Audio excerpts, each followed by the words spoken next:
The Hitchhiker's Guide to the Galaxy by Douglas Adams. Secondary phase.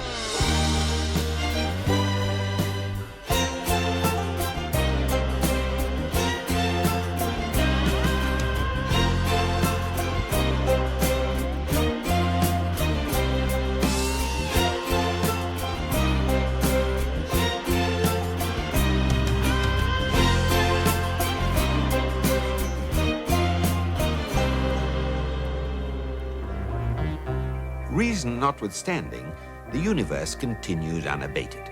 Its history is terribly long and awfully difficult to understand, even in its simpler moments, which are, roughly speaking, the beginning and the end. The wave harmonic theory of historical perception, in its simplest form, states that history is an illusion caused by the passage of time, and that time is an illusion caused by the passage of history. It also states that one's perception of these illusions is conditioned by three important factors: who you are, where you are, and when you last had lunch with Zaphod Beeblebrox. Zaphod Beeblebrox's last meal was taken at the restaurant at the end of the universe, since when he has been catapulted through time in a Hagunenon spaceship, eaten by a carbon copy of the ravenous bug-blatter beast of Tral, received strange and unedifying instructions from himself in his sleep, and in consequence made his way to the office building of the Hitchhiker's Guide to the Galaxy, which was then unaccountably attacked by a squadron of Frogstar fighters, hauled in its entirety off the surface of the planet, and is now carrying Zaphod and his mysterious new friend Rooster in the general direction of the even more mysterious Frogstar. He is, therefore, not unnaturally feeling a little peckish.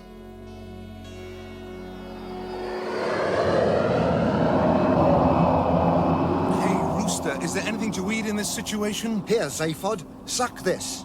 You want me to suck your towel? The yellow stripes are high in protein. The green ones have vitamin B and C complexes, and the little pink flowers contain wheat germ extract. What are the brown stains? Barbecue sauce. Ugh! Yeah, oh, it tastes as bad as it looks. Yes, when I've had to suck that end a bit, I usually need to suck the other end too. Why, what's in that? Antidepressants. Much has been written on the subject of towels, most of which stresses the many practical functions they can serve for the modern hitchhiker. Two seminal books are Wordle Sneng's compendious tome, Bath Sheets in Space, which is far too large to carry, but sits magnificently on fashionable coffee tables, and Frat Gad's handbook, Heavily Modified Face Flannels, an altogether terser work for masochists.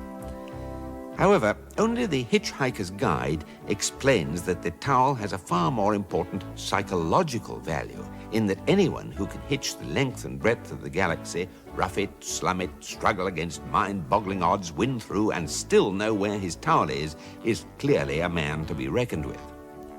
Hence a phrase which has passed into hitchhiking slang, as in, "Hey, you sass that hoopy, Ford Prefect. There's a prude who really knows where his towel is." Sass means know, be aware of, meet, have sex with. Hoopy means really together guy, and Frood means really amazingly together guy. Meanwhile, important questions are beginning to frame themselves in Zaphod Beeblebrox's mind. Hey, Rooster, where did you say this building was flying to? The Frogstar, the most totally evil place in the galaxy. Do they have food there? Food? Have you the faintest idea what's going to happen to you at the Frogstar? They're gonna feed me? They're going to feed you all right. Great. They're going to feed you into the total perspective vortex. The total perspective vortex? Hey, what's that, man? Only the most savage psychic torture a sentient being can undergo. So, no food, huh? The treatment lasts 1 second, but the effects last your lifetime. You ever had a pan-galactic goggle blaster? This is worse. Free-yow! Ah, hello there. You must be Zaphod Beeblebrox, yes? Yeah. Hey, who are you? I'm the Frogstar Prisoner Relations Officer, and I'm just popping by... How did you get here? Oh, the usual thing. Work my way up the ranks. No. I mean, how did you get here? you just popped out of nowhere like a large drinks barrel. I know. It's disconcerting, isn't it? Look, I just popped along to see how you were getting on. Enjoying the trip? No, not at all. Oh, well, it'll soon be over. We should be arriving at the Frog Star in an hour or so.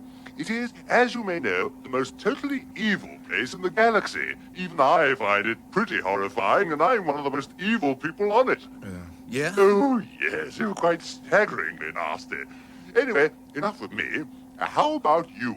Is there anything in particular you want? Be careful. What? This guy is evil. He's from the Frog Star. Ease up, man. He's just asked me if there's anything I wanted. Come on, Mr. Beeblebrox. Zayford. What would you like? What would you really like? A steak. A big, juicy steak. Steak? Yeah. Delicious. And, some wine? Algolian claret. The 91? The 94. Oh, excellent choice. Anything else? That'll do me just fine. Right. Turn the fire hoses on him. Hey, what? Enjoy your trip. Bye now.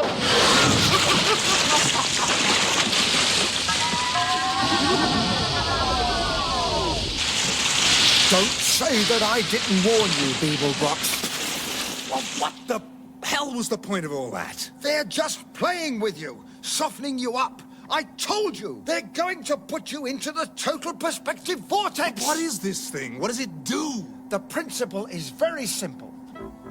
Though the principle on which the total perspective vortex works is indeed very simple, it will not for the moment be revealed. The purpose of this deliberate withholding of vital information is to occasion sensations of suspense, fear, and anxiety within the legal limits laid down by the Galactic Statute of Narrative Practice. These sensations can be emphasized further by reference to this recording of a man being put in the vortex. And this one. And this one. Provided that equal emphasis is given to the fact that one man in the entire history of the cosmos did survive its effects unharmed. To establish the identity of this man and see how he achieved it, it is now necessary to travel 2 million years backwards in time to where Ford Prefect and Arthur Dent are stranded in the primeval past of the utterly insignificant planet Earth. They are faced with a problem, in that a spaceship which has apparently traveled back in time to rescue them cannot materialize until they have worked out a way of sending a message forward in time to summon it. This is clearly a terribly convoluted temporal paradox of mind-mangling complexity. Perhaps we could wave your towel at it. You know what your trouble is, Arthur? You've got as much grasp of multitemporal causality as a concussed bee. Oh, you don't think it would work, then? No. That ship hovering there is only a potential ship, the possibility of one. We could still wave at it. Yeah, very friendly, but chronologically inept. Listen, we have to send a message forward in time. Yes? To where that spaceship is going to be. We don't know where. No. We don't know when. No. And anyway, we haven't got a time machine. No. So? You're right. What? We might just as well wave a towel at it. Right. Hello! Hello! Hello! Over Spaceship! We're just down here! Cooey! Cooey! Ford! It's coming down. Look, it's coming down to us. I don't believe it. It's impossible. But it's happening. Hey, I don't like the look of that. What? It's wobbling. I think it's going to crash. Fire your retro rockets, you idiot! Too hard! Much too hard! Run, Arthur. Run for your life. Make for the hill. What hill? Well, there was a hill there a moment ago. What, that rather nice one with all the daffodils? Damn the daffodils. The whole hill's gone. The ground's heaving beneath us. That ship's causing a bloody earthquake. Look, the hill's come back. It's erupting. We must be on a volcanic fault. Watch out!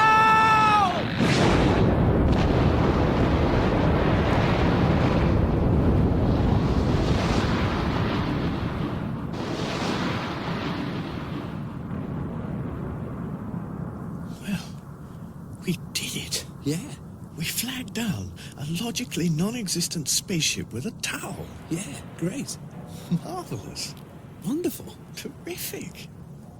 Tell me, Arthur, Yes? this boulder we're stuck under, how big would you say it was? Roughly. About the size of Coventry Cathedral. Do you think we could move it? Just asking. Can Can you feel my rucksack anywhere? Here.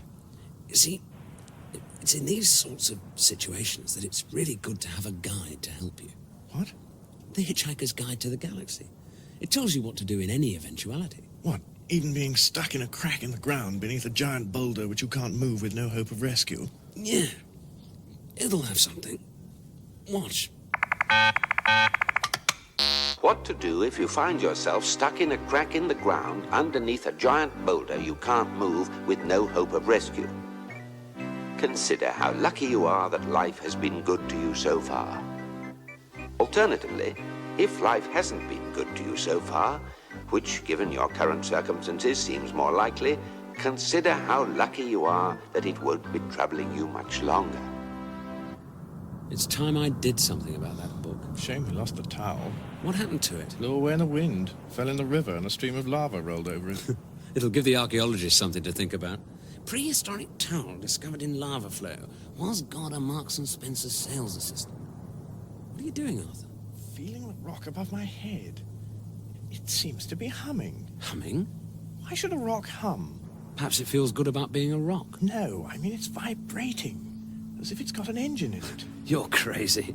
A rock with an engine in Who it. would want a motorized rock? Another motorized rock? Look, Ford, it's cracking. There's a hatchway opening underneath it. Wow, this is one strange rock. Look at the light streaming out.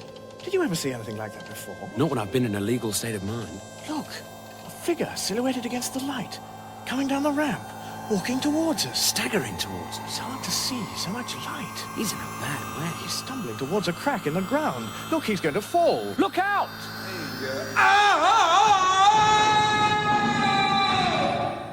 Sargon.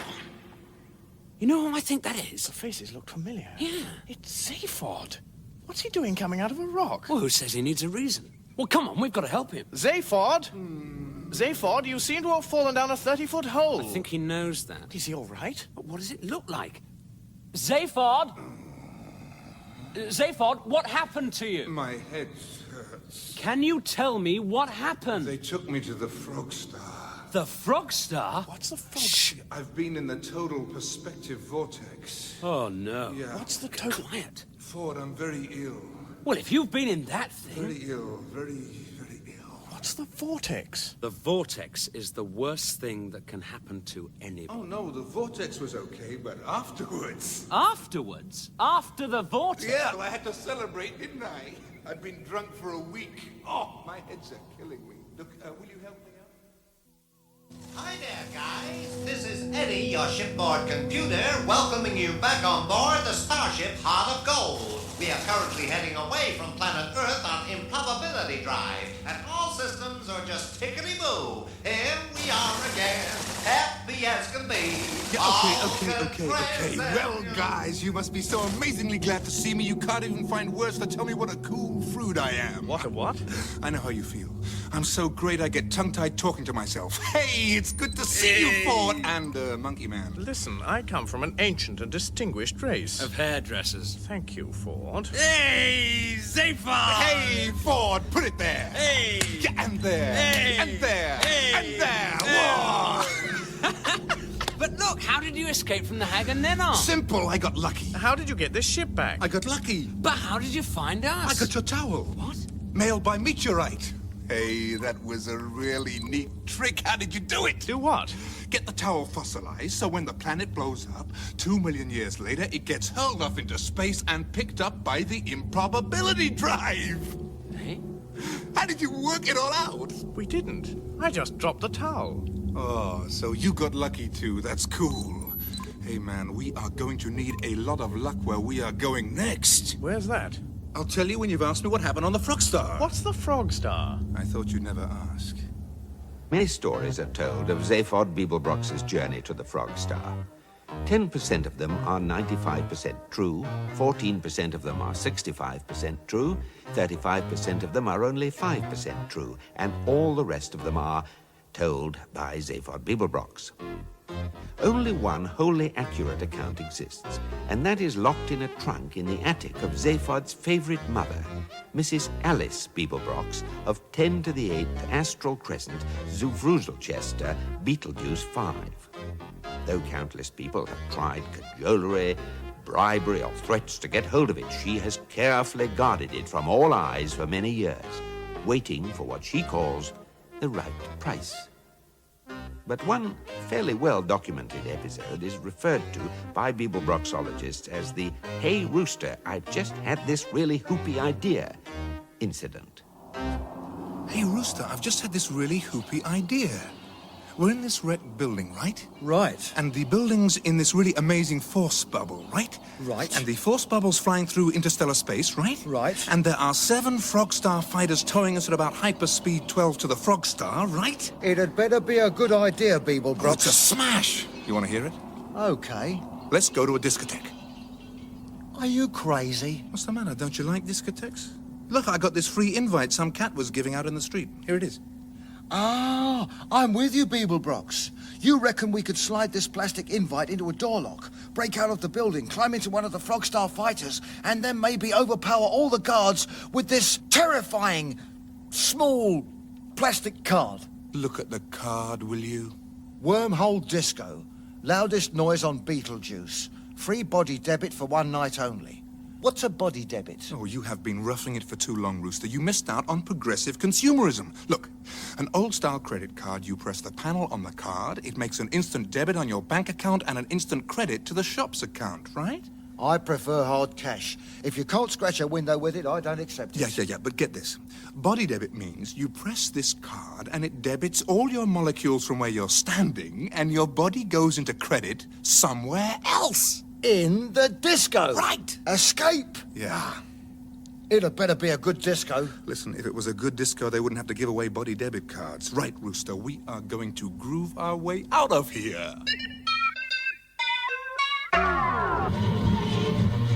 We did it! What did you say? I said we did it! What did you say?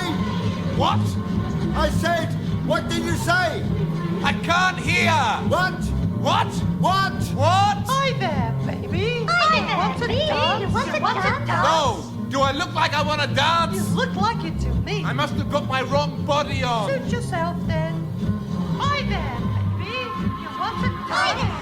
Beeblebrox? All these dancers, they're robots. They're just to make the place look crowded, give it some atmosphere. But there aren't any real people here at all. So what's new? What's up? I just walked past this nozzle in the wall. It's spraying the smell of hot sweat over everything. Oh, yeah, okay, let's get out of here. Can you see a door? Yeah, it's right in the far corner. Let's go. You cannot go. You must have a good time. You must have a good Trying to have a good time. I'm trying to go. Turn up the music. Turn up the music. Turn up the music. Turn up the music. You must have a good time. You must go. You come here often. They are passing out. Spray them with adrenaline. No. Make the lights flash. Make the lights flash faster. Faster. Flash faster. No. Let's go. Make the lights flash faster. Make the lights. Organic life forms have no sense of fun. Right. That must be the worst good time I ever had. Oh, still, we're free. There you are. Splendid. You! Hey, man, how did you get to be here? Me? I came the simple way, down the stairs. Down the stairs? To Ursa Minor? Hey, you must be unbelievably fit. I'm afraid you're not on, Ursa Minor. We didn't let you out of the building. This has all been a little in-flight entertainment. You call that entertainment? Not for you, for me. Well, I'm afraid I must leave you now. Oh, and just when I was really getting to dislike you. I feel very privileged to have been able to bring a little unnecessary unpleasantness into your life, Mr. Beeblebrox, sir. Fine. Oh, I wonder if you'd like to sign an autograph for me. An autograph? You must be several light years out of your skull, baby. Look, I have a photo of you here, if you could just see your way. Oh, come on, go suck a neutron star, will you? Please, look, have a look at this one. Hey, that's quite a nice pic. Let's see it. Yeah, okay. Let's, look, with, deep anger and resentment. Say for Beeblebrox. this, okay? Thank you. It's not for my daughter, you understand. It's for me. I have to put it in the Frogstar record office attached to a statement saying that you went into the vortex of your own free will. Baby, I think there's some problem with your respiration. Oh, what? Your breathing. That's not a problem. It is from where I'm standing. Here, let me tie a knot in your neck. If you try and strangle me, Beeblebrox, you'll regret it. Yeah, not half as much as you will. Don't say I didn't warn you! Yeah, Rooster, did you see that? The guy vanished whilst I had my hands round his neck. I think I've broken my thumb on my other thumb. Rooster? Rooster, where are you? Beeblebrox, you are on your own now. You have arrived on the Frogstar. Hey, what? Who are you? I am Gargavar. I am the custodian of the Total Perspective Vortex. Hi. Hello. Hey, why can't I see you? Why aren't you here? I am here. At least my mind is. My body wanted to come, but it's a bit busy at the moment. Things to do, people to see. You know how it is with bodies. I thought I did. I hope it's gone in for surgery. The way it's been living recently, it must be on its last elbows. Elbows? You mean its last legs? I know what I mean. Hey, wild. So you are to be put into the vortex, yes? Well, this cat's in no hurry, you know. I can just slouch about, taking a look at the local scenery, you know. Have you seen the local scenery? No.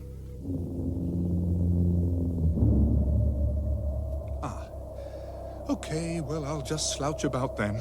No, the vortex is ready for you now. You must come. Follow me. Yeah. How am I meant to do that? I'll hum for you. Just follow the humming. Okay. Anything for a weird life? The universe, as has been observed before, is an unsettlingly big place, a fact which, for the sake of a quiet life, most people tend to ignore. Many would happily move to somewhere rather smaller of their own devising, and this is what most beings in fact do. For instance, in one corner of the eastern galactic arm lies the great forest planet Oglaroon, the entire intelligent population of which lives permanently in one fairly small and crowded nut tree, in which tree they are born, live, fall in love, carve tiny speculative articles in the bark on the meaning of life, the futility of death, and the importance of birth control, fight a few very minor wars, and eventually die strapped to the underside of some of the less accessible outer branches. In fact, the only Oglaroonians who ever leave their tree at all are those who are hurled out for the heinous crime of wondering whether any of the other trees might be capable of supporting life at all, or indeed be anything other than illusions brought on by eating too many oglanuts. Exotic though this behavior may seem, there is no life form in the galaxy not in some way guilty of the same thing, which is why the Total Perspective Vortex is as horrific as it undoubtedly is. For when you are put in the vortex, you are given just one momentary glimpse of the size of the entire unimaginable infinity of creation, along with a tiny little marker saying, "You are here."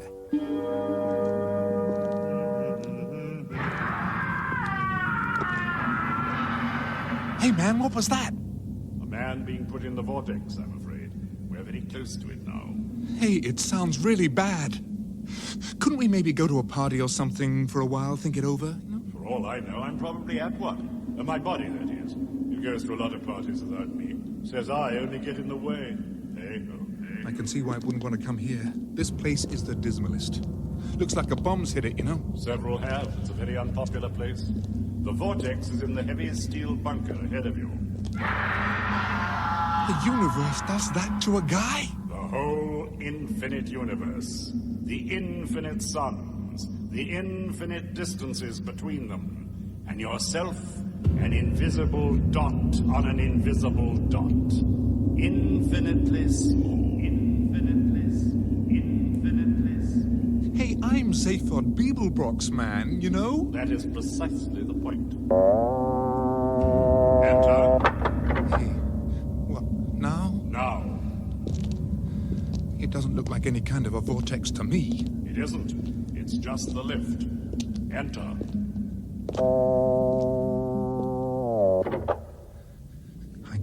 myself in the right frame of mind for this. There is no right frame of mind. You really know how to make a guy feel inadequate. I don't.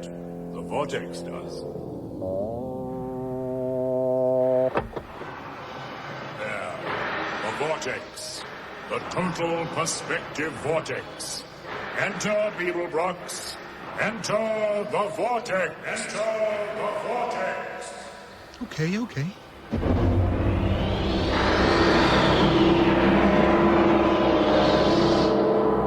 The vortex derives its picture of the whole universe on the principle of extrapolated matter analyses.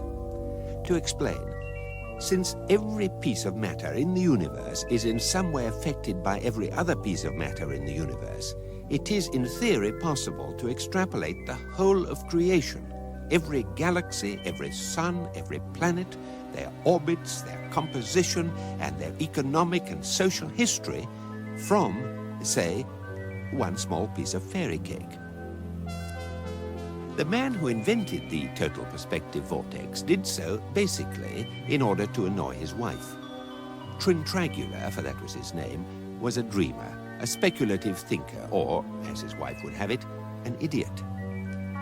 And she would nag him incessantly about the utterly inordinate amount of time he would spend staring out into space, or mulling over the mechanics of safety pins, or doing spectrographic analyses of pieces of fairy cake. Have some sense of proportion, she would say 38 times a day. And so he built the total perspective vortex just to show her. And in one end, he plugged the whole of reality, as extrapolated from a fairy cake, and in the other end, he plugged his wife, so that when he turned it on, she saw in one instant the whole infinity of creation and herself in relation to it. To Trintragula's horror, the shock annihilated her brain. But to his satisfaction, he realized he had conclusively proved that if life is going to exist in a universe this size, the one thing it cannot afford to have is a sense of proportion. And it is into this vortex that Zaphod Beeblebrox has been put, and from which a few seconds later, he emerges. Hi. Beeblebrox, you're... Fine. Could I have a drink, please? You've been in the vortex? You saw me, kid. And you saw the whole infinity of creation? The lot, baby. It's a real neat place, you know that? And you saw yourself in relation to it all? Yeah. And what did you experience? It just told me what I knew all the time. I'm a really great guy. Didn't I tell you, baby? I am Zaphod Beeblebrox! Is it really true that Zaphod Beeblebrox's ego is as large as the universe? Does this actually have any bearing on anything else in the story, or indeed on anything else at all? Has everyone totally forgotten about the increasingly mysterious Zarniwoop, last heard of taking an intergalactic cruise in his office? Is it worth hanging on to find out the answers to these exasperating questions? Find out in the next unedifying episode of The Hitchhiker's Guide to the Galaxy. In that episode of The Hitchhiker's Guide to the Galaxy, Peter Jones was the book, Simon Jones was Arthur Dent, Geoffrey McGiven was Ford Prefect, Mark Wing Davey was Zaphod Beeblebrox, Alan Ford was Rooster, David Tate was Eddie and the Frogstar Prison Relation Officer, and Valentine Dial was Gargrevar. Radiophonic sound and music was by Paddy Kingsland of the BBC Radiophonic Workshop. The programme was written by Douglas Adams and produced by Geoffrey Perkins. Information about package holidays on the Frogstar can be found in the leaflet Sun, Sand and Suffering of the Most Totally Evil Place in the Galaxy.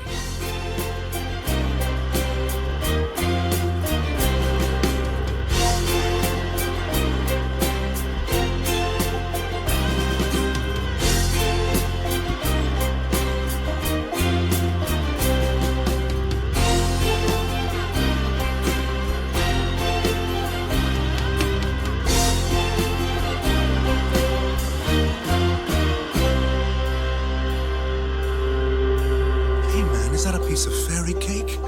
My stomach's just completely out to lunch. Yeah.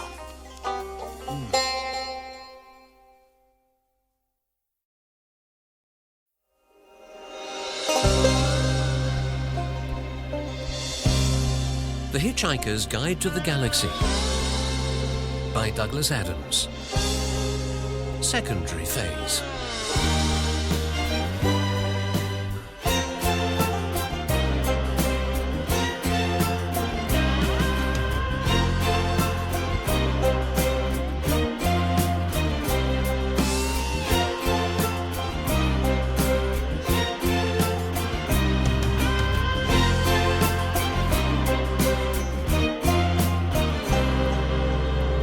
Having been through the total perspective vortex, Zaphod Beeblebrox now knows himself to be the most important being in the entire universe, something he had hitherto only suspected.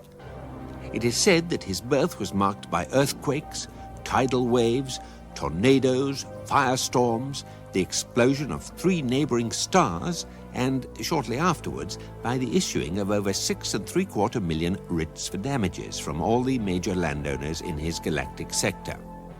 However, the only person by whom this is said is Beeblebrox himself, and there are several possible theories to explain this.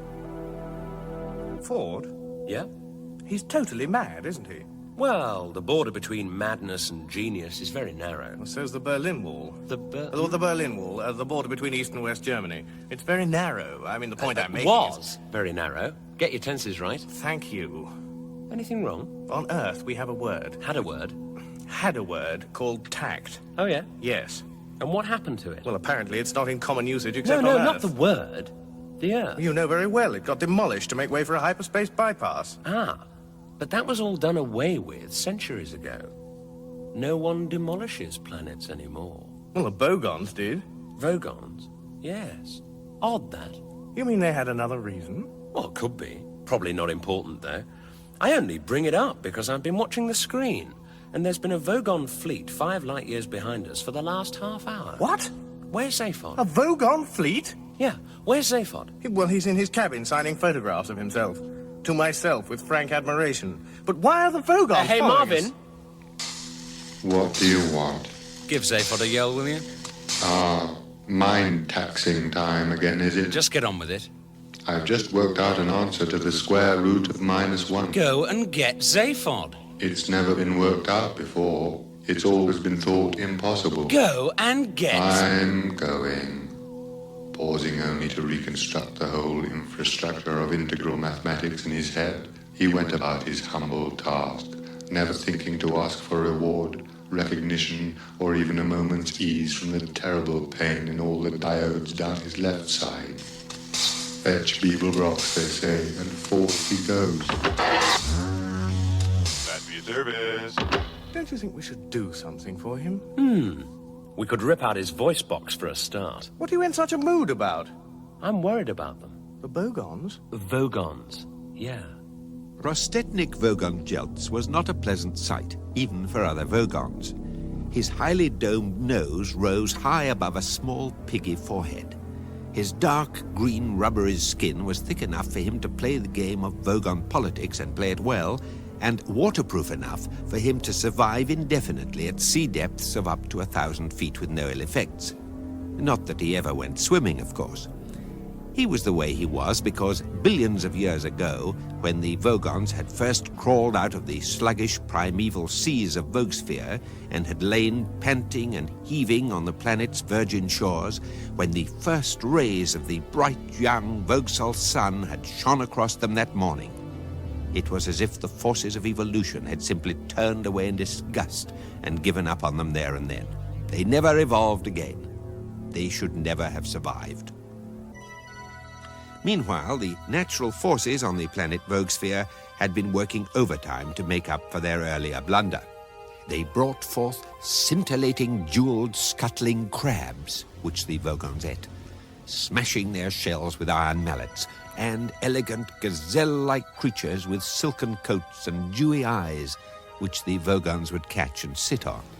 They were no use as transport because their backs would snap instantly, but the Vogons sat on them anyway. They have attempted to acquire learning, they have attempted to acquire style and social grace, but in most respects the modern Vogon is little different from his primitive forebears. Prostetnik Vogon Jeltz is a fairly typical Vogon in that he is thoroughly vile.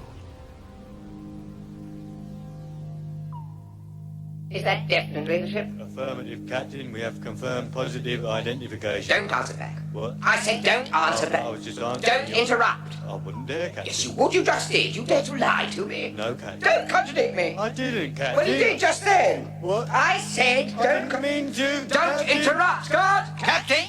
Take this object away and shoot it. Shoot him, Captain. Don't question my orders. No, of course not, Captain. I wouldn't dream of You it. dare to patronize me? No, Captain, honestly, I wouldn't. When you've shot the prisoner, Yes, Captain. shoot yourself. But I... Then throw yourself out of the nearest airlock. Yes, Captain. At once, Captain. I will not have this insubordination in my crew. The next peep out of any of you, you all get it in the neck. Is that understood? Well? Yes, Captain.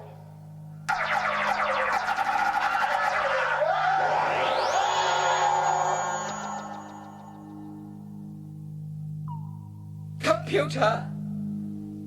Computer? Yes, Captain. Get me a long-distance sub-ether line to my brain care specialist. At once, Captain. Hello, Captain Prostetnik, and how are we feeling today? I appear to have wiped out half my crew. So, you appear to have wiped out half your crew, have you? That's what I said. So, that's what you said, is it? That is what I said. I see, so that is what you said, is it? Yes. So your answer to my question, that is what you said, is it? Is yes. Yes. I see. Well, this is very interesting. Mr. Halfrod, I have just wiped out half of my crew. So, you have just wiped out... Yes! Well, this too is very interesting. Well? I think this is probably perfectly normal behavior for a Vogon. It's a natural and healthy channeling of aggressive instincts into acts of senseless violence. That is exactly what you always say. Well, I think that is probably perfectly normal behavior for psychiatrists. Ah, excellent. We are clearly both very well adjusted in our mental attitudes today. Now, tell me, what news of the mission? We have located the ship. Good, and the occupant? The Earthman. Yes. The prefect being, and... Zaphod Beetlebrox. Ah, this is most regrettable. A personal friend? Ah, no. In my profession, we never make personal friends. Professional detachment. No, we just don't have the knack. But Beetlebrox, you see, is my most profitable client. Is that so? Yes. He has personality problems beyond the dreams of analysts. It will be a pity to lose him. But you are feeling well adjusted to your task? To make sure there are no survivors from the planet Earth, yes, this time there will be no failure. Good. But first there's a small financial matter I must deal with. Then, when I give the order, destroy the ship. And Beetlebrox? Well, Zaphod's just this guy, you know. Glad to be of service. Hi, guys. Zaphod, there's a Vogon fleet on our tail. They're coming up on us. I can relate to that. The guys just want to be close to me, I guess. I'll turn my charisma down a notch. They'll soon get bored and drift away. It looks like a battle formation. Hey, did you hear that? What? The monkey spoke. Pure history, man. A talking monkey. Just ignore it, Arthur. Ignore what? I'm going to get some tea. Thank you. Battle formation, eh? Yes. Neat. Computer! Hi there. We gonna have a conversation? No, you're gonna tell me what those Vogons want and how they're armed. Then shall we have a conversation? What? According to my programming, in the evening leisure periods, the crew will like to relax and enjoy pleasant social activities with a wide range of shipboard robots and computers. Man and machine share in the stimulating exchange of... What happened? I just jabbed a quick negative load across its logic terminals. Hey, that hurt. Good.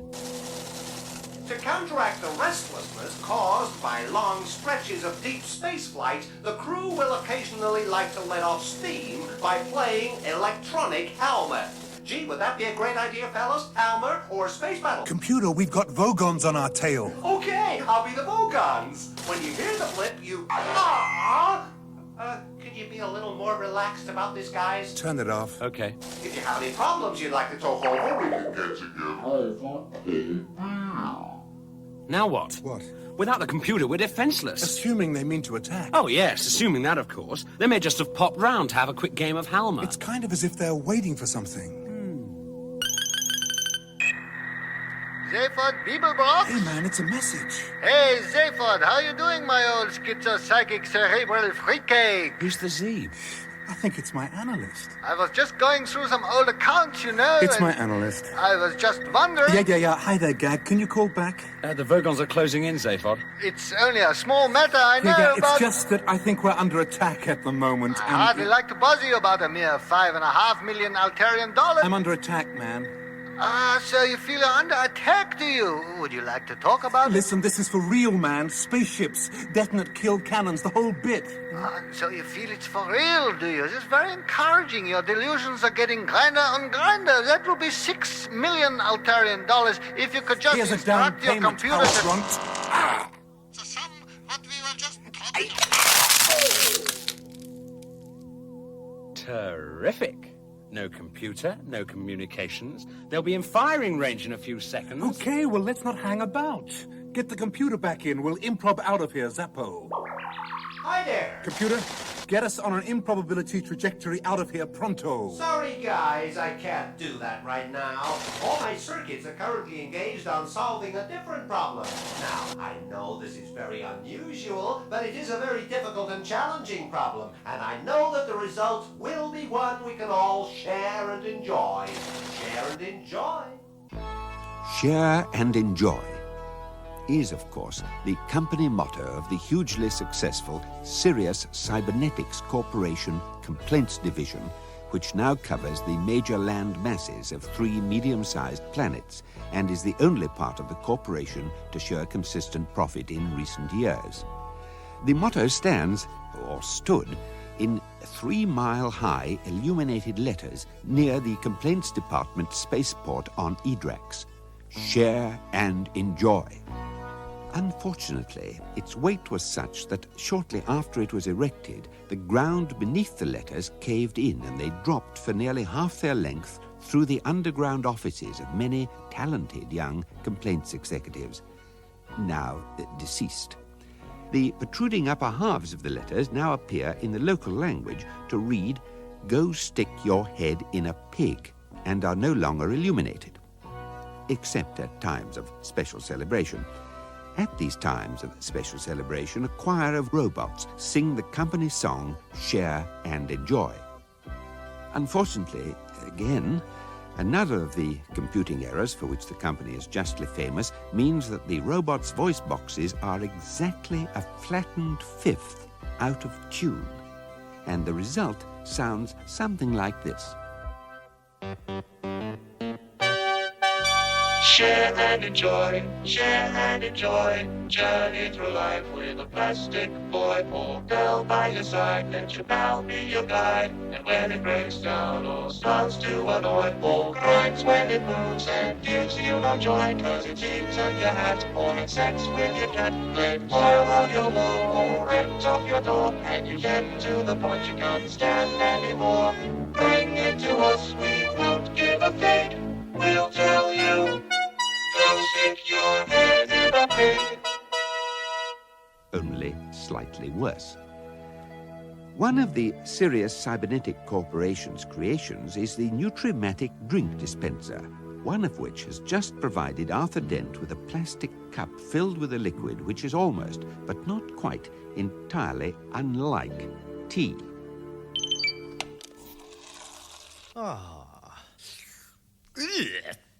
The way it works is very interesting.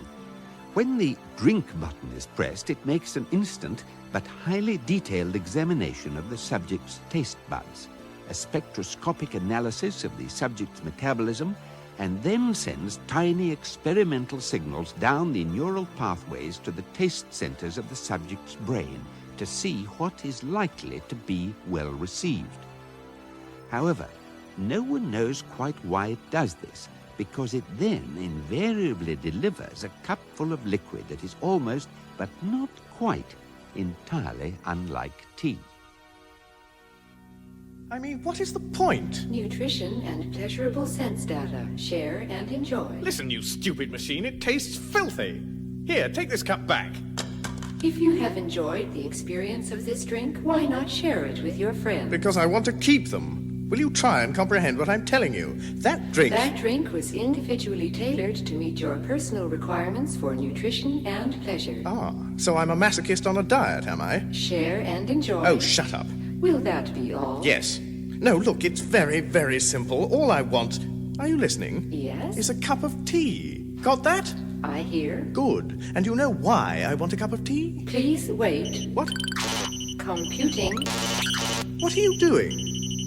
Attempting to calculate answer to your question. Why you want dried leaves in boiling water. Because I happen to like it, that's why. Stated reason does not compute with program facts. What are you talking about? You heard. What? Who said that? The ventilation system.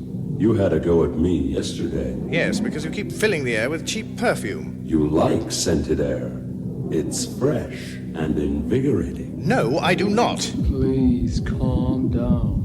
Why is the floor shaking? Tired nerves and muscles are quickly soothed by gentle floor vibrations.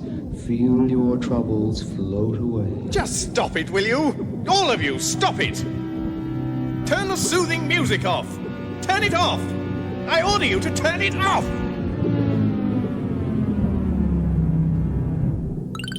Thank you. Why you want dried leaves in water? Still computing. Now listen. If I want to be toned up, calmed down, invigorated or anything, then it's very simple. I just have a cup of tea. Just dried leaves boiled. Yes. Then why did you build all of us? What? I didn't. Your species did. You're an organic life form. Your lot did. To improve your lifestyles. Hi there, this is Eddie, your shipboard computer, just alerting you to the fact that the Nutrimatic machine has now tapped into my logic circuits to ask me why the human prefers boiled leaves to everything we have to offer him. And wow, it's a biggie. It's gonna take a little time to work out. Share and enjoy. Share and enjoy. Share and enjoy. Oh, this is ridiculous. Let me out of here. Thank you. My pleasure. Oh! What evasive action can we take? I say, do you know where the kettle is? Why are you both looking like that? We're under attack, the Vogons. Well, let's get out of here. We can't. The computer's jammed. It's what? It says all its circuits are occupied. Occupied? What, with my problem? What problem would that be, Monkey Man? Well, apparently it's just trying to work out why I like tea. Oh, dingoes, kittens. Well, now look, it's not my fault. What do you mean? You singular bottom. It's not my fault. Life, as many people have spotted, is of course terribly unfair.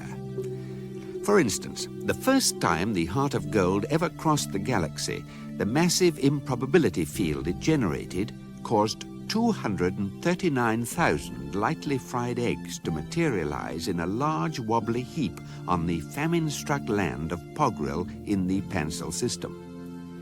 The whole Pogril tribe had just died out from famine, except for one man who died of cholesterol poisoning some weeks later. The Pogrils, always a pessimistic race, had a little riddle, the asking of which used to give them the only tiny twinges of pleasure they ever experienced. One Pogril would ask another Pogril, "Why is life like hanging upside down with your head in a bucket of hyena offal?" To which the second Pogril would reply, "I don't know. Why is life like hanging upside down with your head in a bucket of hyena offal?" To which the first Pogril would reply, "I don't know either. Wretched, isn't it?" I'm sorry, it's just that I was dying for a cup of tea. You soon will be, baby. Right, that's it. They started firing. At that distance, the first beams will hit us in just over 4 minutes. What are we going to do? Hold a seance. What do you mean? We're not dead yet. No, but my great-grandfather is. Who? Zaphod Beeblebrox IV. Is this relevant? The fourth? Zaphod Beeblebrox the fourth? Yeah, I'm Zaphod Beeblebrox. My father's Zaphod Beeblebrox II. My grandfather's Zaphod Beeblebrox III. What? Yeah, there was an accident with a contraceptive and a time machine. I can't explain it now. All hold hands on the console. Zaphod, we've got 3 minutes. Do it! Hurry! But now? Arthur, just accept it. We may as well. We're all dead. Zaphod's out of his skulls. Why not have a seance? Why not go mad? Put your hands on the console. All right. What's that? The dialing chart. What? Shh. Concentrate.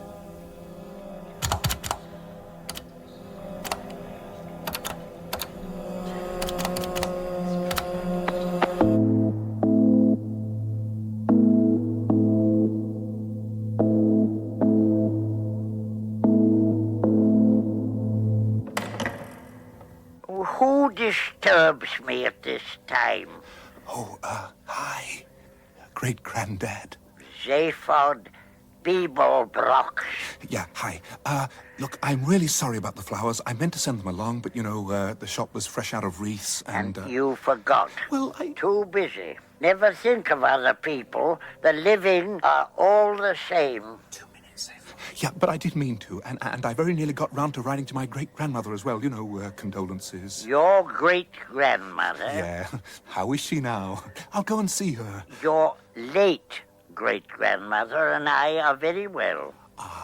But very disappointed in you, young Zaphod. Yeah, well, We've been following your progress with considerable despondency. Yeah, look... Not to say contempt. Yeah, could you sort of listen a moment? I mean, what exactly are you doing with your life? I'm being attacked by a Vogon fleet. Doesn't surprise me in the least. Yeah, look, can you help? Help? Yeah, like now. Help? You go swanning your own sweet way round the galaxy with your disreputable friends? 1 minute 20. Too busy to put flowers on my grave? Plastic ones would have done. But no, too busy. Too modern. Too, skeptical. Till you find yourself in a fix and suddenly come over all astrally minded. Well, I don't know, Zaphod. I think I'll have to think about this one. 1 minute 10. I mean, tell me what you think you've achieved. Achieved?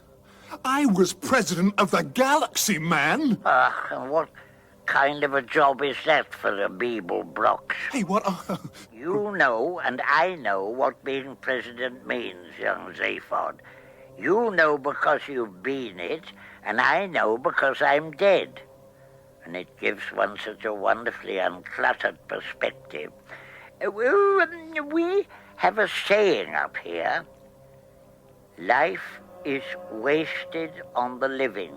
Yeah, very good. Very deep. Right now, I need aphorisms like I need holes in my heads. 50 seconds. And what was I? Where was I? Pontificating. Oh, yes. Well, let me tell you a little story. What, now? Yes. 49 seconds. What, hey, what? 49 seconds.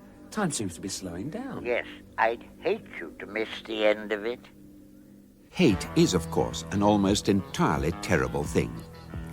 There is not, say many people, enough love or understanding in the universe. Though the first of these may continue to be a problem, it is in the interests of increasing the general level of understanding that the following facts will now be revealed. Zaphod Beeblebrox's full title was President of the Imperial Galactic Government. The term imperial is kept, though it is now an anachronism. The hereditary emperor is now nearly dead, and has been for many centuries. This is because in his last dying moments he was, much to his imperial irritation, locked in a perpetual stasis field.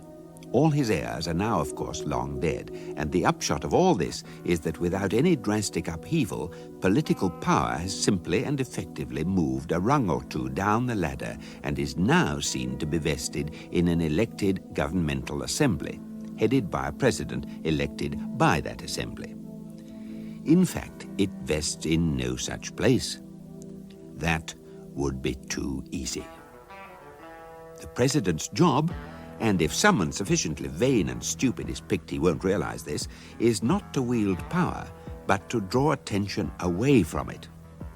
Zaphod Beeblebrox, the only man in history to have made presidential telecasts from the bath, from Eccentrica Galumbit's bedroom, from the maximum security wing of the Beetlejuice State Prison, or from wherever else he happened to be at the time, was supremely good at this job. 48 seconds. sense. So you see, young Zaphod, when thinking of ways to describe what you are making of your life, I find the phrase pig's ear tends to spring to mind. Yeah, but hey, man. Hey, oh, I wish you wouldn't speak like that. Zaphod, you became president for a reason. Have you forgotten? Yeah, of course I forgot. I had to. They screen your brain when you get the job, you know. If they'd found my head full of subversion, I'd have been right back out on the streets with nothing but a fat pension, secretarial staff, a fleet of ships, and a couple of slit throats. Ah, you do remember then. Oh, yeah. I came to myself in this dream. It's all cool, you know. Did you find Johnny Whoop? Ah, well... Where? No, I more of sort of didn't. Did you find Rooster? Yeah, I found Rooster. And? Okay, so I lost them again. Oh, Zaphod, the only reason I think I waste my breath on you is that being dead, I don't have any other use for it. Hey, listen, you know you're talking to the only guy ever to come out of the total perspective vortex. Only the most important dude in the universe. Could be, Zaphod, only could be. Only if you do your job and find out who or what really is running everything, who you are fronting for. I just wish I knew why it was important, Because there's a lot of people wanting to have a word with him. I don't suppose for a moment you're capable of succeeding. The only reason I'm going to help you now is that I couldn't bear the thought of you and your modern friends slouching about up here. Understood? Oh, yeah, thanks a bundle. Oh, and, Zaphod. Yeah? If ever you find you need help again, you know, if you're in trouble, need a hand out of a tight corner. Yeah? Please don't hesitate to get lost.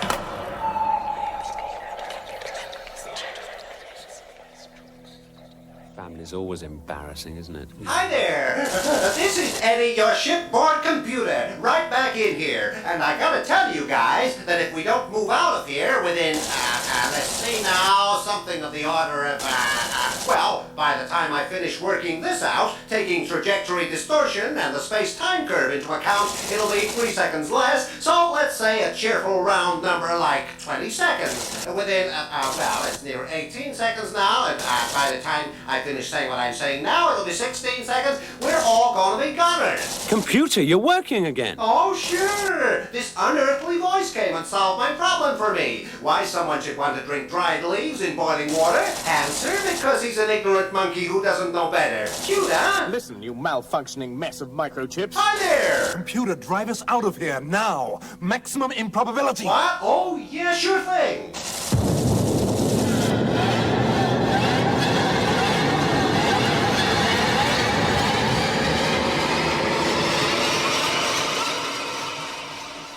Will our heroes start living more useful and constructive lives as a result of this little talking to?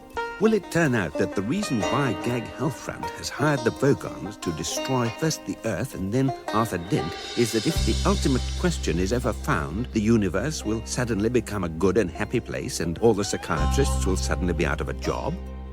Will all sorts of totally amazing things happen when the Heart of Gold arrives on the planet Brontitor? Find out in the next strangely incomprehensible episode of The Hitchhiker's Guide to the Galaxy.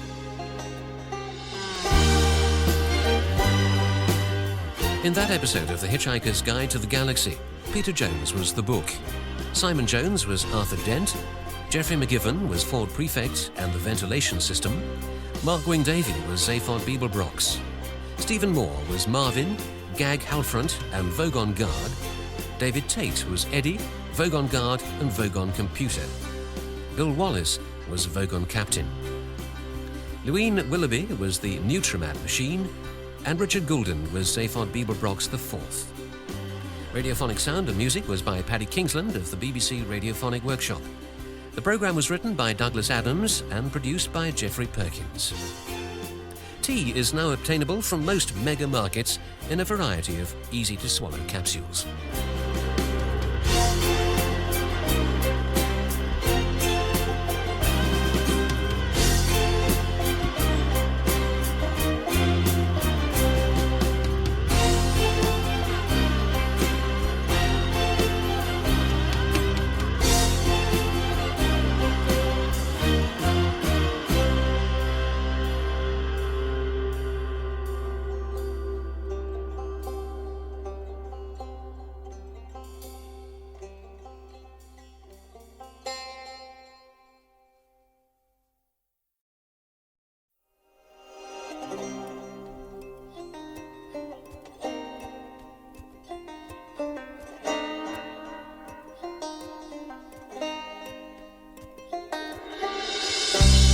There is a theory which states that if ever anyone discovers exactly what the universe is for and why it is here, it will instantly disappear and be replaced by something even more bizarrely inexplicable.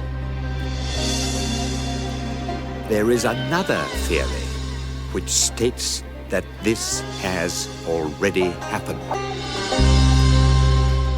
There is yet a third theory which suggests that both of the first two theories were concocted by a wily editor of the Hitchhiker's Guide to the Galaxy in order to increase the level of universal uncertainty and paranoia and so boost the sales of the guide. This last theory is, of course, the most convincing, because the Hitchhiker's Guide to the Galaxy is the only book in the whole of the known universe to have the words "Don't Panic" inscribed in large, friendly letters on the cover.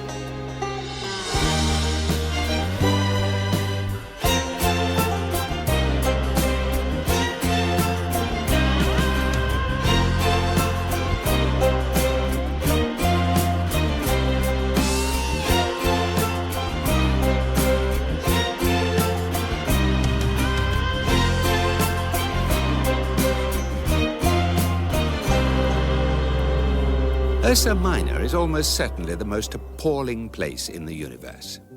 Though it is excruciatingly rich, horrifyingly sunny, and more full of wonderfully exciting people than a pomegranate is of pips, it can hardly be insignificant that when a recent edition of the magazine Play Being headlined an article with the words, "When you are tired of Ursa Minor, you are tired of life," the suicide rate in the constellation quadrupled overnight. Play Being, a curious journal devoted in roughly equal parts to galactic politics, rock music, and gynecology, has much to answer for in this respect. The current edition carries the results of an opinion poll in which the central offices of the Hitchhiker's Guide to the Galaxy have been voted the third hippest place in the whole of Ursa Minor. According to this same poll, the second hippest place in the whole of Ursa Minor is the entrance lobby to the same offices. This is what it sounds like. Hey, hi, man. Hi, man. How's it going, man? Oh, great, man. Stay cool. Yeah.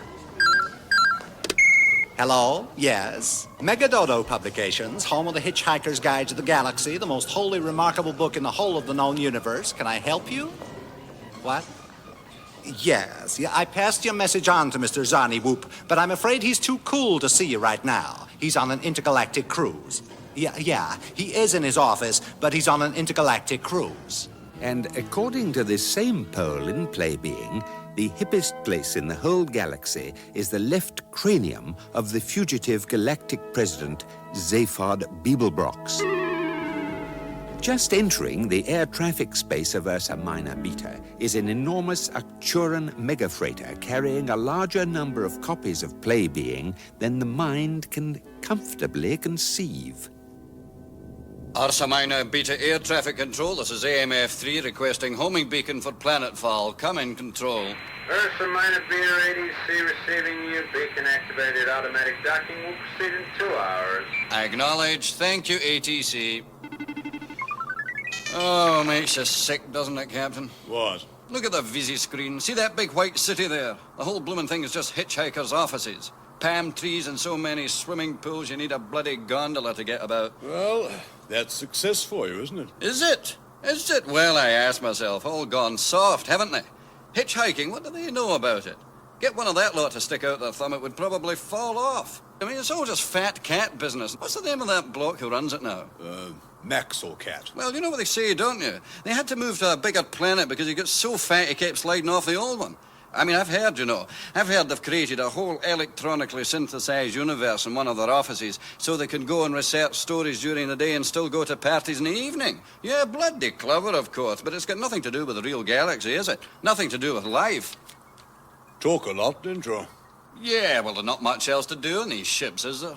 Great automated monsters. I've had 3 buttons to press in the past 500 light years, and that was just to put the coffee machine onto manual. Docking 1 hour, 54 minutes. Peter and out. Actually, I just picked up a hitchhiker. You what? Odd block. He was in a bad way. He was hitching the hard way, see. So I said to myself... Docking in 1 hour, 52 minutes. Kevin and out. Well, look, who is he? I don't know. Didn't give his name, and he'd wrapped his heads in a towel, so I... Heads? Yes, just the two. I put him in the sleeping quarters to recover. I've recovered. Who the hell are you? Don't ask. But Turn the radio on. What? Now, look Turn here. the radio on. Look, if it'll help you to do what I tell you, baby, imagine that I've got a blast array in my hand. You have got a blast array in your hand. So you shouldn't have to tax your imagination too hard. Turn it on. And news reports brought to you here on the sub-ether wave band, broadcasting around the galaxy around the clock, bringing light and enlightenment to all non-evolved life forms, saying a big hello to all semi-evolved life forms, and causing severe brain damage to anyone higher up the evolutionary ladder than a demented bee. But first, the up-to-the-minute shock news. Reports have just reached us that Zaphod Beeblebrox, the only man in history to terminate his term as galactic president by stealing a spaceship he was meant to be launching, has finally met his end. Yes, the Big Z is now finally Big D-E-A-D. We asked his private brain care specialist, Gag Halfront, if this was just a publicity stunt. Well, Zaphod's just this guy, you know. But what about these reports which say that Zaphod Beeblebrox has been eaten by Haganenon? Well, he's an impetuous fellow, you know. And is now seriously dead? Who can say? Haganenons are they not super evolutionary life forms? That is to say, they can re-evolve into any shape in a matter of seconds. They are crazy mixed up animals, you know. And it was while this Haganenon had temporarily evolved into the form of the ravenous bug-blatter beast of Traal that he ate Zaphod Beeblebrox. Well, this is what we find. So it would be true to say that Zaphod Beeblebrox is finally dead. True, but probably unimportant. And why is that? Well, Zaphod's just this guy, you know. And now some news from some of the outlying regions of the galaxy. A report out today from the Western Spiral Arm says that the wheel is commercially unviable. Economic experts... Look, sorry I had to wave this blaster at you, but as you just heard, I've had a bad day. What? You mean that's you? Yeah. You do lead an interesting life, don't you, Mr. Beeblebrox? It is, of course, perfectly natural to assume that everyone else is having a far more exciting time than you. Human beings, for instance, have a phrase which describes this phenomenon. The other man's grass is always greener. The Sheltonac race of Brook Kidron 13 had a similar phrase, but since their planet is somewhat eccentric, botanically speaking, the best they could manage was the other Sheltonac's jupilberry shrub is always a more mauvais shade of pinky russet. And so the expression soon fell into disuse, and the Sheltonacs had little option but to become terribly happy and contented with their lot, much to the surprise of everyone else in the galaxy, who had not realized that the best way not to be unhappy is not to have a word for it. Arthur Dent is, of course, terribly unhappy. As is now well recorded, he and Ford Prefect escaped from the planet Earth on the day that it was unexpectedly demolished to make way for a new hyperspace bypass. Bypasses are devices which allow some people to dash from point A to point B very fast, whilst other people dash from point B to point A very fast. People living at sea, being a point directly in between, are often given to wonder what's so great about point A that so many people from point B are so keen to get there. And what's so great about point B that so many people from point A are so keen to get there? They often wish that people would just once and for all work out where the hell they want to be. Arthur Dent and Ford Prefect know exactly where they don't want to be. They don't want to be stranded on prehistoric Earth with a load of unwanted telephone sanitizers and advertising executives who have been thrown off their home planet of Golga Frinchum, a world which has subsequently been wiped out by a particularly virulent disease contracted from an unexpectedly dirty telephone. Unfortunately, that is precisely where they are. But fortunately, they have found a way of coping with their predicament. They are drunk. Dingo's kidneys. There must be some way of getting off this planet other than getting high. You've been saying that for 2 years. Well, have I? Well, it must be true then. You've got all that electric hitchhiking equipment in your satchel, and none of it seems to do a dicky bird. We're just too far from the space lanes. The range is limited. Wait. I've got it. What, an answer? Why, it's a lateral thinking problem, isn't it? We just have to sidle up to the problem sideways when it's not looking and pounce. Well? Oh, I just knocked the bottle of wine over. Have you got an answer? No, but I've got a different name for the problem. Oh, let's have a drink. Here's another bottle. Yes, all right. No, look, every time we get to this point, we just have another drink till we're totally slarmied, and then next day start all over with... What's the matter? Arthur. Look! What are you looking at? Yeah, it's only a bloody spaceship, isn't it? It's only hovering in the air 100 yards from us. It looks very unreal, doesn't it? Sort of ghostly. Yeah. We've been rescued! Come on, let's celebrate. Pass that bottle. Right, here. Where did it go? What, the bottle? No, the spaceship. What? It's gone. The bloody thing's gone. Where did it go? It just sort of winked out of existence. Vanished. Here. What? Take the bottle, I can't face it. Ford? Yeah? It's there again. So it is. Well, what's going on? It just came again. Pop. It comes and goes like magic. I'll tell you our trouble, mate. We're too sober by half. Come on, I will have that drink. I think I just... Christ, it's gone again. What is it? Some kind of deputation from Galactic Alcoholics Anonymous? What do you mean by that? Well, haven't you noticed? Every time I put down the bottle, it appears. And every time I pick it up again, it disappears. Look, I put it down, there it is. It's back again. I pick it up, and poof. It's gone. Here. Gone. Here. Gone. See? It works. But that's mad. Well, mad it may be, mate, but I'll tell you one thing. I'm not touching another drop of your filthy elderflower stuff till we're safely out of this solar system. That's it. I've got it. It's an intelligence test. Yes. No, it isn't. It isn't at all. Because that suggests someone's doing it deliberately, and that's not it. No. There's a time paradox going on. We're caught at the crossroads of two alternative futures. You see? No. No, I thought you wouldn't. Listen, the ship first appeared when I said, let's actually sit down and work out this problem of getting off this planet, right? Yes. And then every time we reached for the bottle instead, or just expected the problem to solve itself, the ship disappeared. Right. So, in one of the alternative futures, we work out a way of signaling to a ship, which then returns through time to pick us up. And in the other alternative, we just get drunk and ignore the problem, so no solution, no ship. I wonder what Rooster would do. Who's Rooster? Mate of mine, another researcher on the Guide. Great little thinker, Rooster. Great hitcher. He's a guy who really knows where his towel is. Knows what? Where his towel is. Why should you want to know where his towel is? Everybody should know where his towel is. I think your head's come undone. The Hitchhiker's Guide to the Galaxy has this to say on the subject of towels. A towel, it says, is about the most massively useful thing any interstellar hitchhiker can carry. For one thing, it has great practical value. You can wrap it around you for warmth on the cold moons of Jaglan Beta, sunbathe on it on the marble beaches of Santraginus V, huddle beneath it for protection from the Arcturan meganats as you sleep beneath the stars of Kakrafoon. Use it to sail a mini-raft down the slow, heavy River Moth. Wet it for use in hand-to-hand combat. Wrap it round your head to avoid the gaze of the ravenous bug-blatter beast of Traal, which is such a mind-bogglingly stupid animal, it assumes that if you can't see it, it can't see you. And even dry yourself off with it if it still seems clean enough. Those were the really great days of hitchhiking, of course. A man and his towel pitted against the universe. I mean, that lot down there in them offices, I wouldn't give you an old face flannel for the lot of them. No disrespect to you, of course, Mr. Beeblebrox. Mr. President, sir, you're a different... Talk a lot, don't you? How soon till we dock at Ursa Minor Beta? 30 minutes. Okay. Now, I can't risk being found in this freighter. I'd better go down in one of your EVA pods. Should slip under the radar screens, okay? Thanks for the ride, guys. But why are you going to Ursa Minor Beta if you want to stay hidden? I just wanted to find out what I'm doing. What? Well, last night, after I escaped from the Hagunana... Oh, yeah, how did you escape? Shh.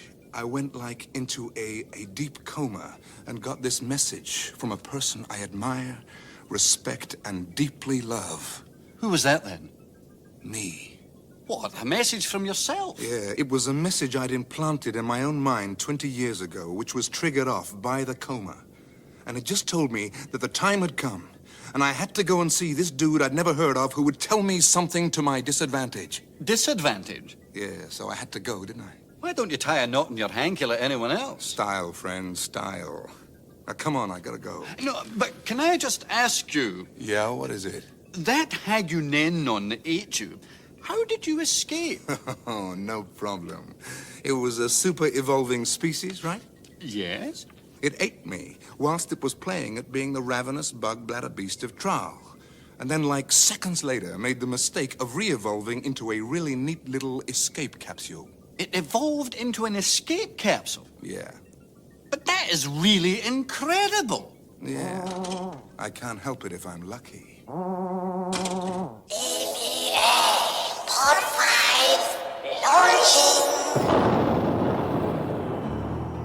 Several hours later, 5 billion tons of Play-Being magazine were unloaded on Ursa Minor Beta, causing a slight but largely irrelevant shift in its orbital trajectory. A few hours later still, Zaphod Beeblebrox, the owner of what Play-Being readers had deemed the hippest place in the universe, walked into the entrance lobby of the Hitchhiker's Guide to the Galaxy, deemed merely the second hippest place in Ursa Minor. Zaphod Beeblebrox does not like Ursa Minor either. Okay, where's Zarnywhoop? Get me Zarnywhoop. Excuse me, sir? Zarnywhoop, get him, right? Get him now. Well, sir, if you could be a little cool about it. Look, I'm up to here with cool, okay? I am so amazingly cool, you could keep a sight of meat in me for a month. I am so hip, I have difficulty seeing over my pelvis. Now, will you move before I blow it? Well, if you'd let me explain, sir. I'm afraid that isn't possible right now, as Mr. Zarnywhoop is on an intergalactic cruise. When's he gonna be back? Back, sir? He's in his office. This cat's on an intergalactic cruise in his office? Yes, sir. Listen, Three Eyes, don't you try to out-weird me. I get Stranger Things than you free with my breakfast cereal. Well, just who do you think you are, honey? Zaphod Beeblebrox or something? Yeah, count the heads. Well, I'm sorry, sir, but... What did you say? Oh, photons. You are Zaphod Beeblebrox? Yeah, but don't shout or they'll all want one. The Zaphod Beeblebrox? No, just a Zaphod Beeblebrox. Didn't you hear? I come in 6 packs. But, sir, it was on the sub-ether radio this morning. It said you were dead. Yeah, that's right. I just haven't stopped moving yet. Now, where do I find Zarnywhoop? Well, sir, his office is on the 5th floor. But he's on an intergalactic cruise. Yeah. How do I get to him? Well, the newly installed Sirius Cybernetics elevators are in the far corner, sir. Sirius Cybernetics? Oh, Zarquan, haven't they collapsed yet? Sir, can I ask why you want to see Mr. Zarnywhoop? Yeah, I told myself I needed to. Come again, sir? I came to myself in a dream and said, go see Zarnywhoop. Never heard of the cat before, but I seemed very insistent. Oh, Mr. Beeblebrox, sir. You're so weird, you should be in pictures. Yeah, baby, and you should be in real life. It will take Zaphod Beeblebrox at least 30 seconds to cross the entrance lobby of the Hitchhiker offices, and at least another 3 minutes will then elapse before the offices are finally bombed to bits. It would therefore seem an appropriate moment to recount that Trillian also effected a fortuitous escape from the Hagunenons, only to be carried off and forcibly married to the president of the Algolian chapter of the Galactic Rotary Club. Whilst Marvin, the paranoid android, has survived a remarkable and unwieldy series of adventures which he has never been able satisfactorily to explain, and has now, by the most amazing coincidence, arrived exactly here. Excuse me. Yes, sir. Can I help you? I doubt it. Oh, well, in that case, if you'll just No excuse me. one can help me. Yes, sir. Well, Not that anyone's ever tried, of course. Is that so? Hardly worth anyone's while, really, is it?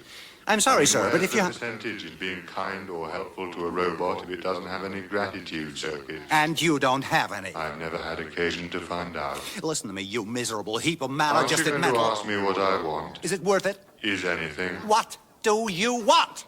I'm looking for someone. Who? Zaphod Beeblebrox. He's just walking over there. Ah, then why did you ask me? I just wanted someone to talk to. What? Oh. Pathetic, isn't it? Goodbye. Oh. Marvin!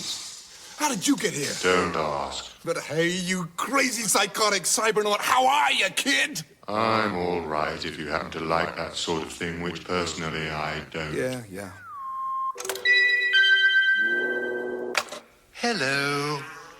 Hello, lift. I am to be your elevator for this trip to the floor of your choice. I have been designed by the Sirius Cybernetics Corporation to take you, the visitor to the Hitchhiker's Guide to the Galaxy, into these, their offices. If you enjoy your ride, which will be swift and pleasurable, then you may care to experience some of the other elevators which have recently been installed in the offices of the Galactic Tax Department, Boobaloo Baby Foods, and the Syrian State Mental Hospital, where many ex-Sirius Cybernetics Corporation executives will be delighted to welcome your visits, sympathy, and happy tales of life out in the big wide world. Yeah, what else do you do besides talk? I go up or down. Good, we're going up. Or down. Yeah. Okay, up, please.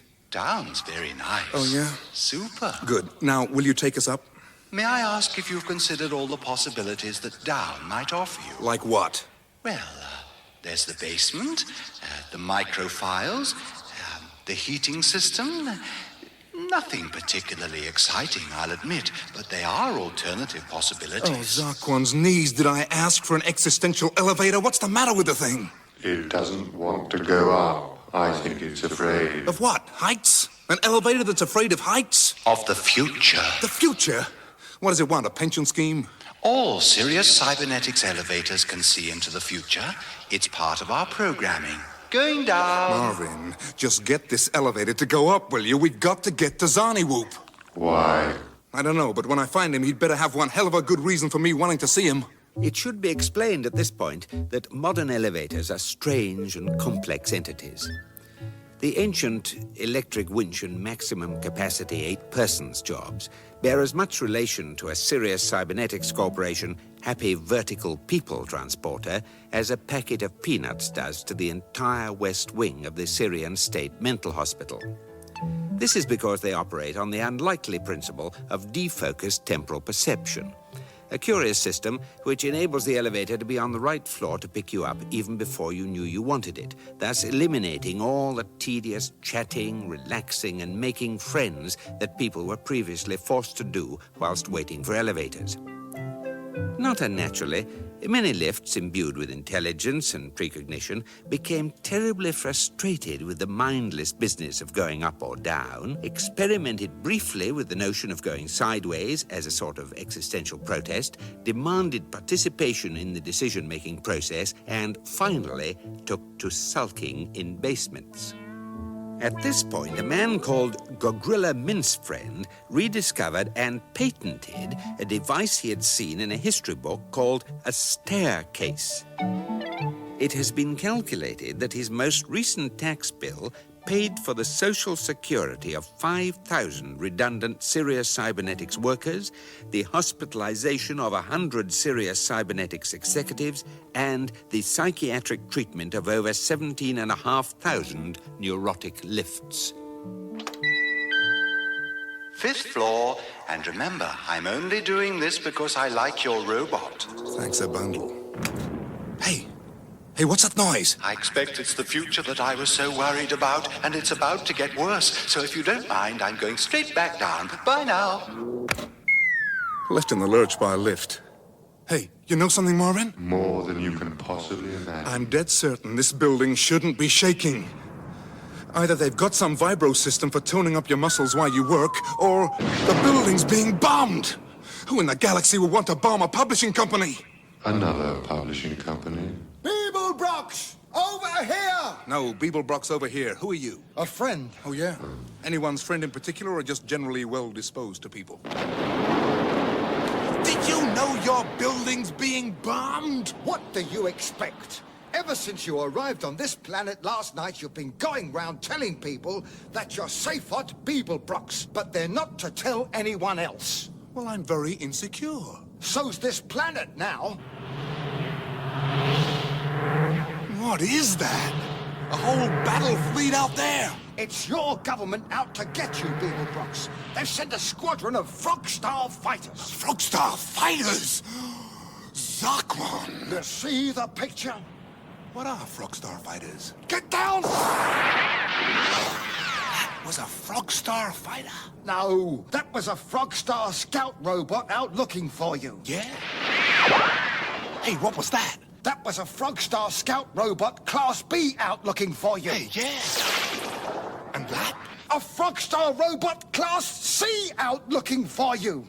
Pretty stupid robots, huh? Yeah. Holy Photon, what was that? A Frogstar robot Class D. I should imagine it's just picked up the reports from the first three and has come to get you. Well, we've got to get out of here. Marvin? What do you want?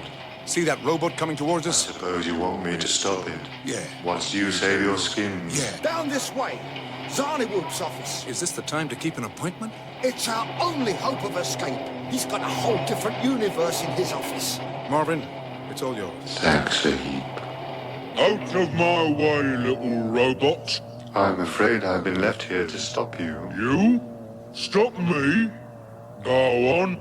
No, really, I have. What are you armed with? Guess. Guess? Yes, go on, you'll never guess. Laser beam? No. No. Too obvious, I suppose. How about an electron ram? What's that? One of these.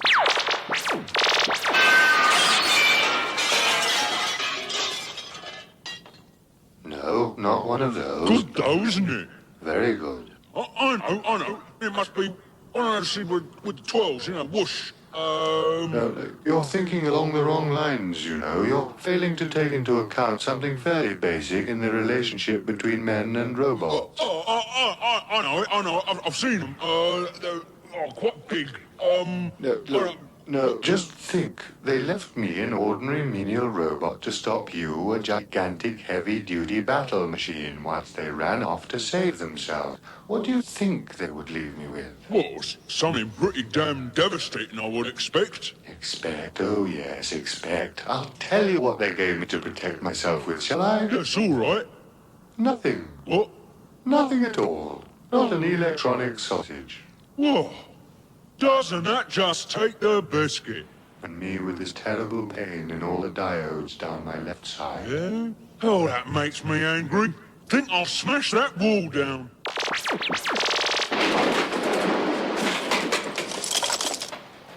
That's very impressive. Oh, you ain't seen nothing yet. I can take this floor out too. No trouble.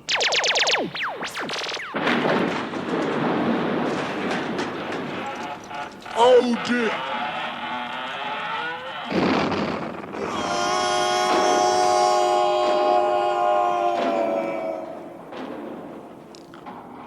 What a depressingly stupid machine.